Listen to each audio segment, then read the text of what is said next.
So we are in Sarde School of Learning, and the date is 26th, 8th and 20.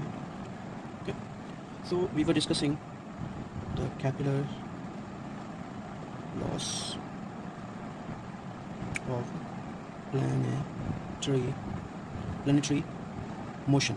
Okay, means how the planets rotates, revolves in universe. So Kepler has observed rightly and explained, or you can say formulated in the form of formula. Okay, so first was, which we have already discussed, is laws of orbits, which is also known as Kepler first law. And the second one was law of areas, means how much areas is covered when some planet comes together. So this is what the Kepler second law. And now third law is law of periods. Law of periods is also known as Kepler third law. So basically in orbits it tells us that how the planet revolves, right?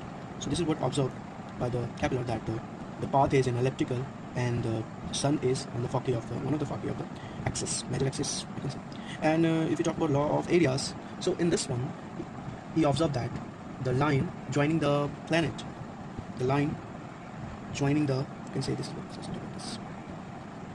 so the line joining this, okay. So this point is somewhere here, okay, and somewhere here, somewhere here, and somewhere here. So this area is somewhere equivalent to this area. Okay. So the area velocity of the planet around the sun is always constant. Means this is a P1, somewhere it is let's say P2, this is P3, and so on.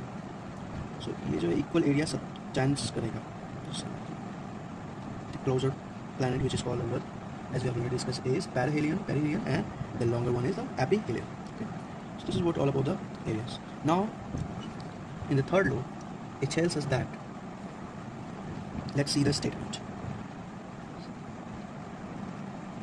Third law of periods, you can say, state that the square of the time periods of a revolution, कितना time लगता है करने में, किसी एक planet को around sun is directly proportional to the cube of semi-major axis.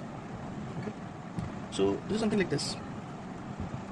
In mathematical, if we talk about t squared is time period, is directly proportional to the r square,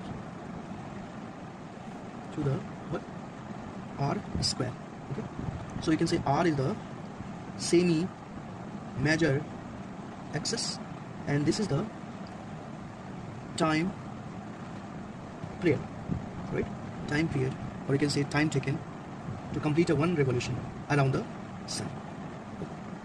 So this is what we have done today. In the next class, we'll discuss about how we can deduce the gravitational formula. Okay, Newton's gravitation. So that's all for today. Thank you so much. Okay, so let's see the deduction of Kepler third law. Okay, which was something like t square is proportional to r cube, where r is the semi major axis, you can say, and it's the radius, you can say. So we'll see how it is coming. So let's have a look. So let a planet of mass small m orbiting around a sun of mass, you can say capital M, orbiting in radius, you can say small r, with omega, a constant angular velocity. Okay. So from gravitational formula, force gravitation. State that gmm by r square is somewhere is equivalent to, we can write as mr omega square. Let's say mr omega square, right? So centripetal force. Okay?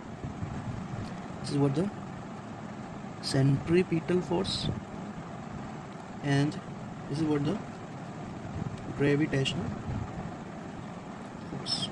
Okay?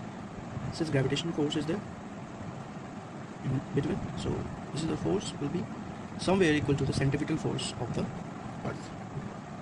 So if we move this formula ahead, we will get as gmm by r square equals mr omega square equals mr omega is somewhere equals to what? It's 2 pi by t whole square, which is somewhere you can write as 4 pi square by t square. Okay, so let us move on. We can t square we can write as what?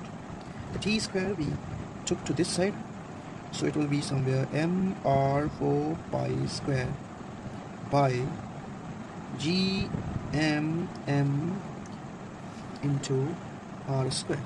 So gonna be cancel out. Okay, and since we know that this is what? Constant,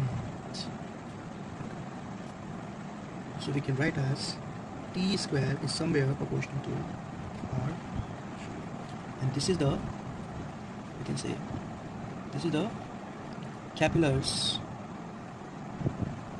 third law. So that is it. So this is for all for today. Thank you so much.